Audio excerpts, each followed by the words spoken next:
LGED পিরোজপুরের প্রায় 2000 কোটি টাকা লোপাটের একটি অভিযোগ তৎকালীন নির্বাহী প্রকৌশলী জনাব আব্দুস সাত্তার, সাবেক সংসদ সদস্য জনাব মহিউদ্দিন মহারাজ সহ তার পরিবারের সদস্যবর্গের বিরুদ্ধে ছিল।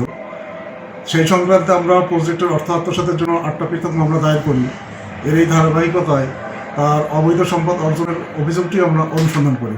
অনুসন্ধান শেষে গতকাল আমরা সাবেক সংসদ সদস্য জনাব মহিউদ্দিন মহারাজের বিরুদ্ধে এবং তার স্ত্রী উম্মি কুলসুম, তার সন্তান এর বিরুদ্ধে পৃথক 3টি মামলা দায়ের করি এবং আজকেও তার পরিবারের অপর সদস্য তার ভাই শামসুদ্দিন এবং সালাউদ্দিনের বিরুদ্ধে পৃথক 2টি মামলা, সাথে সাথে সাবেক নির্বাহী প্রকৌশলী জনাব আব্দুস সাত্তার এর বিরুদ্ধে তার স্ত্রী রিনা পারভীন এবং তার 2 সন্তানের বিরুদ্ধেও আমরা পৃথক 2টি মামলা দায়ের করি। মামলা দুটো এখন আমাদের নিকট তদন্তাধীন রয়েছে। 51,27,32,000 টাকা জ্ঞাত আয় বহির্ভূত সম্পদ অর্জন, তার স্ত্রী উম্মি কুলসুমের বিরুদ্ধে প্রায় 7 কোটি টাকার জ্ঞাত আয় বহির্ভূত সম্পদ অর্জন এবং তার ছেলে সাম্মাম জুনাইদ ইফতি এর বিরুদ্ধে প্রায় 2 কোটি টাকার অবৈধ সম্পদ অর্জনের অভিযোগ আমরা পৃথক 3টি মামলা দায়ের করি।